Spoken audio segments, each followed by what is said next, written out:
Waitress corrects Mafia boss's writing mistake. Minutes later, she gets a call. The clock above the counter ticked too loud in the silence. It was close to midnight, the hour when only tired people and secret people came in. Lena worked the night shift. She wiped the counter slowly, even though it was already clean. She had learned that moving with purpose made the hours pass faster. Her black apron was worn at the edges, her hair tied back in a loose knot. She looked ordinary. That was how she survived most days, by not being noticed. There were only two customers. One was an old man by the window, asleep with his tea untouched. The other sat alone in the corner booth. He had been there for almost an hour. Lena noticed him the moment he walked in. Not because he was loud, not because he demanded attention. It was the opposite. The room seemed to make space for him. Even the hum of the lights felt quieter near his table. He wore a dark coat, neat and expensive, though he did not look flashy. His hair was dark, his face calm, sharp in a way that suggested control. He did not check his phone. He did not look around. He simply sat back straight, hands resting on the table, waiting. In front of him was a cup of coffee he had not touched, and a folded napkin. Lena brought his order earlier. He had nodded once, polite but distant. No smile, no frown, just acknowledgement. Since then he had not moved much. Now she noticed something new. He had taken out a pen. He unfolded the napkin carefully, smoothing it flat with 2 fingers. His movements were slow, measured, as if each second mattered. He began to write. Lena told herself not to stare. She went back behind the counter and checked the register, even though it did not need checking. Her eyes drifted back to him anyway. He wrote like someone who was used to being obeyed. Each letter was firm, heavy. He paused often, thinking, then continued. She wondered why someone like him would write on a napkin. The cafe was quiet, too quiet. After a moment he raised his hand slightly. "Miss," he said. His voice was calm, low, not loud, but it carried. Lena felt her shoulders tense. She walked over with a polite smile. "Yes, sir." He held up the pen. "May I borrow another napkin?" "Of course." She reached into her apron and handed him a fresh one. Her fingers brushed the edge of the table. She noticed his hands, clean, steady, no shaking. Hands that never rushed. "Thank you," he said, 2 words. Controlled, final. She turned to leave, but something made her hesitate. The first napkin lay open on the table. She did not mean to look closely, but she did. It was just a sentence. Short, direct, and wrong. Not wrong in meaning, wrong in structure. One word was misplaced. A small thing, something most people would ignore. But to Lena, words were not small things. Her heart skipped. She had spent years reading, correcting, fixing sentences in her head. It was a habit she never lost. Mistakes stood out to her like broken glass. She took one more step, then stopped. Her mind argued with itself. "Do not speak, not your place. You are just a waitress," but the words sat there incorrect, uneven, as if they were leaning the wrong way, and before she could stop herself, she spoke. "Excuse me," she said softly. He looked up. His eyes were dark, not angry, not curious, just focused. "Yes," her throat felt dry. "I'm sorry," she said quickly. "I didn't mean to look, but there is a small mistake." The cafe felt colder. The old man by the window stirred but did not wake. The man in the booth said nothing. Lena felt foolish, brave, stupid, all at once. She pointed gently at the napkin. "That word," she said. "It should come after the name, otherwise the sentence changes." Silence stretched. He picked up the napkin, read it again. Once, twice. His jaw tightened, not in anger but in thought. "You are certain?" he asked. "Yes," she said. Her voice shook just a little. "It's a grammar issue, but meaning matters." He studied her now, not her uniform, not her name tag, her. "Does it?" he asked. She swallowed. "Yes." Another pause. Then slowly he moved the pen and corrected the sentence. He rewrote it carefully, following her suggestion. When he finished, he stared at the words. Something shifted in his expression, something unreadable. He folded the napkin. "Thank you," he said. Lena let out a breath she did not realize she was holding. "I'm sorry again," she said. "I shouldn't have." "No," he interrupted. His voice was calm but final. "You were correct." He stood, placing money on the table, more than enough, exact in its own way. He did not look back as he walked out. The door closed softly behind him. Only then did Lena realize her hands were shaking. She returned to the counter, heart pounding. That was foolish, she told herself. Dangerous. Men like that did not like to be corrected. She finished her shift quietly. The old man left. The cafe emptied. The rain outside slowed to a light drizzle. At 12:17 a.m., Lena locked the door. She walked to the bus stop, her breath fogging in the cool air. She replayed the moment again and again in her head, the look in his eyes, the pause, the way he folded the napkin. By the time she reached her apartment, she had almost convinced herself it meant nothing, just a stranger, just a sentence. She made tea, sat on the edge of her bed. Tried to relax, then her phone rang, unknown number. She stared at the screen. Her first instinct was to ignore it, but something deep in her chest told her not to. She answered. "Hello?" There was a pause, then his voice. "Good evening, Lena," her breath caught. "Yes," he continued calmly. "I know it is late, I apologize." Her fingers tightened around the phone. "How do you know my name?" she asked. "You told the cashier when you started your shift," he said. "I listened carefully." Her heart raced. "I wanted to thank you," he said. "Your correction mattered more than you realize," she swallowed. "What was the note for?" she asked before she could stop herself. Silence. Then quietly he said, "It would have ended a life." The room felt very small. "Your correction changed that," he added. "Because of one word." Lena sat down slowly. "I have another message to write," he said, "and I believe you are the only person who will tell me when I am wrong." Her voice trembled. "I'm just a waitress." He paused. "No," he said. "You are someone who sees meaning where others see power." Another beat of silence. "I will call again," he said. "Soon." The line went dead. Lena stared at the phone, heart pounding. Outside, the city moved on, unaware that a single sentence had shifted something far larger than either of them could see. And somewhere in the dark, a man who ruled through fear had begun to wonder what would happen if he chose his words differently. She lay on her bed with the lights off, staring at the ceiling as if it might answer her questions. The city outside her window breathed slowly, cars passing, distant voices, the low sound of life moving on without her. But her world had shifted. The voice on the phone echoed in her mind. Calm, certain, as if he had known her longer than a single night should allow. She checked her phone again. No missed calls, no messages. Still, she felt watched not by eyes but by attention. By morning, she told herself it was over. Men like him lived in shadows far from her small life. He had called once. That was all. She went to work anyway. The cafe smelled the same. Coffee, warm bread, familiar safety. Yet everything felt different. Every time the door opened, her heart jumped. Every stranger felt heavier than before.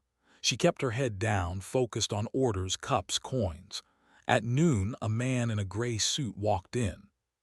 He was polite, quiet, ordinary in a way that felt practiced. He sat at the counter. "Coffee," he said. "Black." Lena nodded and poured it. When she placed the cup down, he slid something across the counter, a folded piece of paper. "For you," he said. She froze. "I didn't order anything else," she said carefully. "It's not an order," he replied. "It's an invitation." He stood and left before she could ask more. Lena unfolded the paper with shaking hands. There was an address and a time. 7:00 p.m. No name. Just one sentence at the bottom, written neatly. Your honesty was noticed. Her breath caught. She spent the rest of the day arguing with herself. Do not go. You cannot ignore this. This is dangerous. This already is. At 6:45 p.m., Lena stood outside the address. It was not a dark alley or hidden place like she expected. It was a quiet office building with clean windows and soft lights. The street was calm, normal, too normal. She stepped inside. The elevator took her to the top floor. The doors opened to a hallway with cream-colored walls and no sound. One door stood open at the end. She walked toward it slowly. Inside was a large room with bookshelves, a long table, and wide windows that looked over the city. Lamps glowed softly. No guards, no noise. He stood by the window, the same man from the cafe. Dark coat gone, white shirt, calm posture. He turned when he heard her steps. "You came," he said. "I almost didn't," Lena replied. "That means you chose," he said. "Not everyone does." She stayed near the door. "What is this?" she asked. "Why am I here?" He gestured to the table. "Sit," he said, "please." She hesitated, then sat. He did not sit across from her. He sat beside her, leaving space between them, not close, not far. "I write messages," he said simply. "Letters, notes." "Instructions." Lena looked at him. "Why tell me this?" "Because your correction stopped something that should not have happened," he replied. "And because I need someone who will not agree with me just because I speak." She frowned. "You could hire anyone." "I have," he said. "They tell me what I want to hear." He slid a folder toward her. Inside were pages, typed, clean, formal. "Read," he said. She scanned the first page. It was not kind writing. It was cold, sharp, full of control. She looked up. "You want me to fix this?" "Yes." "I don't know what these are for." "That is intentional," he said. She read more. The words were clear but heavy, commands wrapped in polite language, power hidden in sentences. She pointed to a paragraph. "This line," she said slowly. "It sounds strong, but it creates fear. People may obey, but they will resent it." He watched her closely. "And that matters." "Yes," she said. "Resentment lasts longer than obedience." Silence. Then he nodded. "Continue." She corrected structure, changed tone, suggested alternatives. Each time she spoke, she expected him to stop her. He never did. Instead, he listened. Hours passed. The city lights outside dimmed. At last, he closed the folder. "You are not afraid," he said. "I am," Lena replied honestly. "But fear doesn't mean silence." He looked at her for a long moment. "You know who I am," he said. "Yes." "Say it," she swallowed. "You are someone people do not refuse." "And yet you do." She met his eyes. "I refuse bad sentences," she said, "not people." Something unreadable passed over his face. He stood. "You may leave," he said. "I will call again." "Why?" she asked. "Because," he replied, "you remind me that words can still choose mercy." Days passed, then weeks. Lena was careful, quiet. She told no one. The calls continued, sometimes short, sometimes long. He would read lines to her, ask what they meant, ask how they sounded. She learned his name was Marco. She learned he hated loud rooms, that he trusted very few people, that he had been taught power before kindness. She never asked how his world worked. He never explained. Yet something changed. The messages softened, the tone shifted. The city felt different, less tense somehow. One night he asked, "Why do words matter to you?" She thought before answering. "Because they are how we tell the world who we are," she said, "and how we lie about it." Silence on the line. Then quietly, "No one ever corrected me before." Weeks later, she received another message. Not a call, a letter, handwritten. It ended with a question. "If I stop writing fear into the world, will it stop writing fear into me?" Lena stared at the page. She realized then that she was no longer just correcting sentences. She was shaping a man. And that terrified her more than anything else. Because if words had this much power, what would happen when they finally failed? Change does not arrive loudly. It comes quietly, like a shadow moving in the wrong direction. Lena noticed it first in the silence between calls. Marco used to call every evening, always at the same time. His voice was calm, steady, as if the world bent itself around his schedule. But now, the calls came late. Sometimes not at all. When he did call, his pauses were longer, his words heavier. "Read this," he said one night, his voice low. "Tell me what you hear." Lena read the message slowly. It was careful, controlled. But beneath it, something felt sharp. "This sounds like fear," she said honestly. "Not yours, someone else's." Silence. "They are not pleased," Marco said finally. "Who?" she asked. "The people who prefer things unchanged." Lena felt a tightness in her chest. "You knew this would happen," she said. "Yes," he replied. "But knowing is not the same as being ready." After that call, Lena could not sleep. She had stepped into a world that did not forgive mistakes. Words were no longer just words. They were pressure. They were risk. At the cafe, she felt it too. Men sat longer than before. Watched more closely. Conversations stopped when she walked past. Once, she noticed a car parked across the street for hours, engine running, driver never leaving. She told herself she was imagining it, but she began to take different routes home. She stopped using her phone in public. One evening, Marco called unexpectedly early. "You should not come to work tomorrow," he said. Her heart raced. "Why?" "Because attention is turning," he replied, "and I will not allow it to fall on you." "Allow?" she asked. "This isn't something you control." He paused. "Everything I am trying to fix," he said quietly, "pushes back." The next day the cafe was closed. A note on the door said plumbing issues. Lena stood on the sidewalk staring at it. Her phone buzzed, a message from Marco. "Come." She hesitated, then went. The office felt different, tighter. There were more people, quiet ones, watching. Marco stood near the table, his jacket on, his expression unreadable. "They are meeting tonight," he said without greeting. "The old voices, the loud ones." "And you?" Lena asked. "I will listen," he replied, "but they will not like what I have become." She looked at him carefully. "You are changing," she said. "Yes." "Do you want to?" He did not answer right away. "I am tired of writing things I cannot stand behind," he said at last. He handed her a document. "This is what they want," he said. Lena read it. It was strict, cold, absolute. It demanded obedience. "This will create fear," she said. "Yes. And this is what you want instead." He handed her another page. It was different, balanced, firm but human. "This will create choice," she said slowly. "And choice is dangerous," he replied. "People who choose can leave." "Or stay because they believe," Lena said. Marco looked at her. "That is the risk." The meeting lasted hours.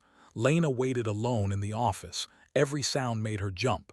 Finally, Marco returned. His face was pale. "They will move against me," he said. "When?" "Soon." She stood. "You need to protect yourself." "I am," he said. "By changing faster than they expect." Days blurred together. Messages were rewritten. Plans adjusted. Trust tested. Lena realized something frightening. Marco was no longer asking her only about words. He was asking her about people. Would they follow this? A message from years ago, unchanged, unforgiven. "What happened?" Lena asked. "A man was hurt," he said quietly. "Because of something I once wrote." Her chest tightened. "You're trying to be better," she said. "That doesn't erase the past." "No," he replied. "But it makes it louder." There was a knock at Lena's door. Her heart stopped. "Marco," she whispered, "someone is here." "Do not open it," he said immediately. "Do not speak." The knock came again. Lena backed away. "Who is it?" she called, her voice shaking. "Delivery," a man said. Marco spoke firmly into the phone. "There is no delivery," he said. "Lena, go to the window." She did. Below, a car waited. "Get in," Marco said. Now she grabbed her coat and ran. The car drove fast, silent. When it stopped, they were in a safe place. Marco was there. Seeing him in person, tense and human, broke something in her.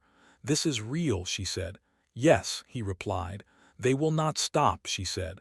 "No," she looked at him. "Then why continue?" He met her eyes. "Because if I stop now," he said, "everything you helped me build disappears." She realized then the truth. She was no longer just a reader. She was part of the choice. Days later, a message arrived. One Lena was never meant to see. A warning. The woman must be removed. Her hands shook as she read it. Marco took the paper from her. "They will use you," he said, "to force me back." "What will you do?" she asked. He closed his eyes. "I must choose," he said. "Between what?" she whispered. "Between the world I was," he said, "and the one you made me imagine." Outside, sirens echoed far away. Inside, silence pressed in. Marco opened his eyes. "I will not let them touch you," he said. But if you stay, he added quietly, everything will burn. Lena looked at him. Then she spoke the hardest words of all. Then maybe, she said, it's time to write an ending. Marco stared at her. An ending meant loss. It meant surrender. It meant everything changing forever. And somewhere in the city, forces were already moving. Gray light slipped through the tall windows of the office, touching the floor like it was unsure it belonged there. The city outside looked the same as always, cars moving, people walking, life continuing. But inside the room, everything felt fragile. Lena sat at the table, hands folded tightly in her lap. Across from her, Marco stood near the window, his back straight, his face calm in a way that felt forced. He had not slept. She could see it in the way his shoulders held tension, in the stillness of his movements. The warning message lay on the table between them. The woman must be removed. Neither of them needed to say the words out loud again. I will take you somewhere safe, Marco said at last, far from here. Lena shook her head slowly. That will not fix this, she said. It will protect you. For how long? She asked. Until they find me again. He turned to face her. You are not a problem to be moved, he said quietly. You are the reason I changed. And that is exactly why they want me gone, Lena replied. Silence filled the room. Marco walked to the table and picked up a pen. There is one message left to write, he said, the final one. Lena felt her heart tighten. A message to who, she asked. To everyone, he replied. The people who follow me, the people who fear me, the people waiting to see if I will fall back into old ways, she stood. And what happens after? That depends on what the message says. She looked at the blank page. What do you want it to say? She asked. Marco did not answer right away. I wanted to end this, he said finally, without turning the city into ruins. Lena nodded slowly. Then you cannot write it, she said. He looked at her sharply. What? You told me before, she continued. If the message comes from you, they will hear power, fear, control. And if it comes from you, he asked, they will hear truth, she said. Because I have none of those things. Marco's jaw tightened. That puts you in danger. She met his eyes. I am already in danger. He closed his eyes for a long moment, then he pushed the pen toward her. Right, he said. Lena took a deep breath. Her hands shook as she picked up the pen. She did not write quickly. She chose each word carefully. She wrote about endings, about how fear had ruled for too long, about how obedience built on silence was not loyalty, only habit. She wrote about choice, how people could stay or leave without punishment. She did not accuse, she did not threaten, she did not promise rewards, she told the truth. When she finished, the page felt heavier than it should. Marco read it once, then again. His face changed, not with anger or pride, but with something close to grief. This ends my control, he said quietly. Yes, Lena replied, but it gives you something better. What? A future that does not need fear to survive. Outside, cars stopped suddenly. Voices rose. Movement echoed through the building. They are here, Marco said calmly. Lena's heart raced. What will you do? She asked. I will send the message, he replied. Then I will step aside. Step aside, she repeated. They want the old ruler, he said. They will not accept this new one. So you will leave, she asked. He looked at her. I will stay, he said, but not as before. The message was sent. The reaction was immediate. Phones rang, doors opened. Voices argued. Some were angry, some were confused, some were relieved. The old structure cracked. By evening it was clear.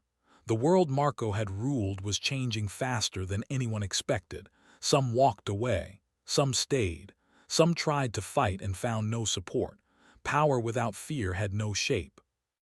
Later that night, Marco and Lena stood on the rooftop. The city lights stretched endlessly below them. It is over, Lena said softly. It is different, Marco replied. Over would be easier, she smiled faintly. Easy things rarely matter, he looked at her. You could leave now, he said. No one will stop you. She thought about the cafe, the quiet nights, the simple life she once had. I will, she said, but not tonight. They stood in silence. Do you regret it? He asked. No, she said. Do you? He considered the question carefully. I regret the time I lost believing fear was strength, he said. I regret the words I wrote before I understood what they did. And now, she asked. Now, he said, I must learn how to live with what I have written. Days passed. The city did not fall, it changed. Slowly. Marco stepped away from control, leaving behind a system built on agreement, not force. It was not perfect. Some things broke. Others healed. Lena returned to the cafe. On her first night back, she wiped the counter just like before. The clock ticked. The door opened. A man walked in, not powerful, not feared, just Marco. He ordered coffee, black. They did not speak much. When he left, he folded a napkin and placed it on the table. Lena unfolded it after he was gone. One sentence was written, simple, clear. No one rules alone. She smiled. Outside, the city moved forward. And somewhere between old power and new truth, two people had proven that sometimes the smallest correction could change everything.